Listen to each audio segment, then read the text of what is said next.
TikTok. Some love it. Some hate it. Some are neutral about it.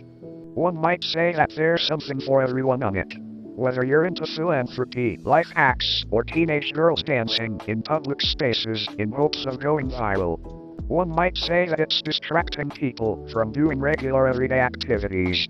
Like instead of paying attention in class, you see a bunch of kids going to the bathroom to get sturdy to a drill remix of Country Roads by John Denver.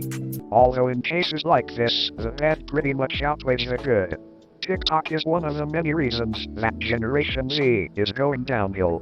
Which is why the United States banning the app would not be a bad idea. Obviously, I will support my claim with facts. Number 1, it is a prime source for misinformation. Studies show that nearly 20% of TikTok videos are not legitimate. So there is a chance that if you are watching an informative video, it is probably fake. That's a nice argument, Senator. Why don't you back it up with a source? My source is that I made it the up. Which is why I would like to advise you to make sure that if you use a TikTok for information, to make sure it is a reliable source. Number 2, the security problems. While ByteDance, the Chinese company that owns TikTok, denies that it steals users' data, they seem a tad bit suspicious. For in China, social media is constantly monitored by the government.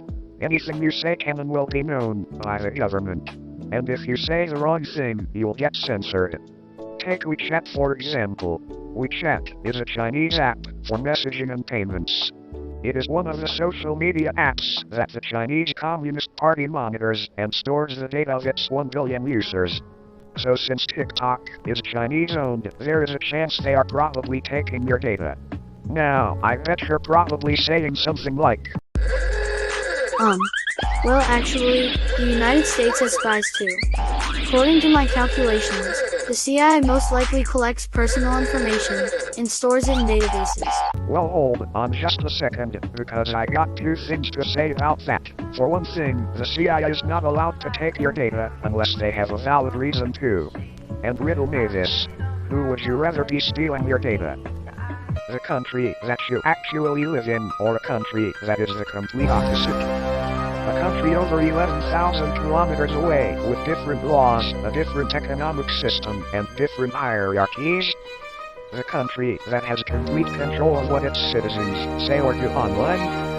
The country that will imprison if you point out just a single little flaw about the government or suggestion on how it can improve? Do you really want that? Do you? Anyway, point number 3, mental health deterioration. Here on the internet, people are known to be absolutely unhinged. And you do know what bullying is, right? So internet plus bullying equals cyberbullying. Simple math, right? And of course there is cyberbullying anywhere on the internet, but we're looking at TikTok here. Everyone, even Gen Zers, know that Gen Zers are absolutely... How do I say this in a nice way? Never mind, I can't. A great portion of Gen Zers are known to say things that they don't recognize are harmful to others. For example, a certain person, whose name I will not mention, revealed they had a baby, and here's one of the comments from that TikTok.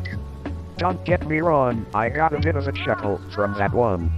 But let's face it, that kid will never stop being bullied. Number 4, wacky trends on the app. Since, 2020?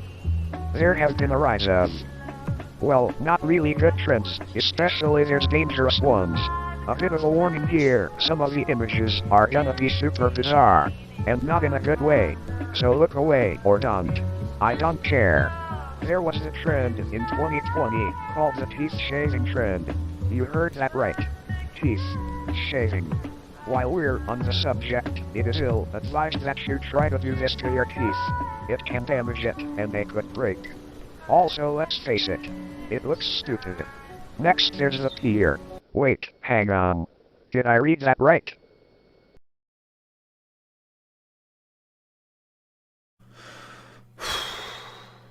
We truly do live in a society. Anyway, the peer pants challenge. Yes, it is exactly what it sounds like. So I am not gonna go into any more detail. The final trend I will go over is the Skull Breaker challenge, where basically there are 3 people, right? The two people at the side kick the legs of the person in the middle. Then the one in the middle falls back head first. And then, oh you know, the middleman just gets hospitalized. There's probably more, but I want to keep this video as short as possible. Anyway, it is arguable that TikTok can be entertaining. I bet you're probably saying, well, actually, TikTok provides not only a source of entertainment, but it also allows creators to express themselves. With different types of music, dances, and sketches, the possibilities are practically limitless. Plus, TikTokers can gain money off of it. yes, I see your point there.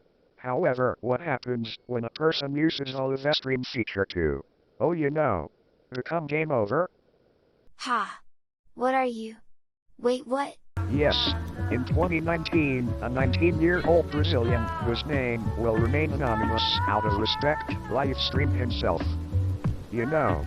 That being said, here is the number in case something like that crosses your mind. Well, that is pretty much everything. From dangerous trends, to detrimental comments, to misinformation, and even a kid catching his own, you know what, on video. It is clear to see why TikTok has had a negative impact on Gen Z, which is why the United States ought to consider banning TikTok. And if you think that this video is blasphemous,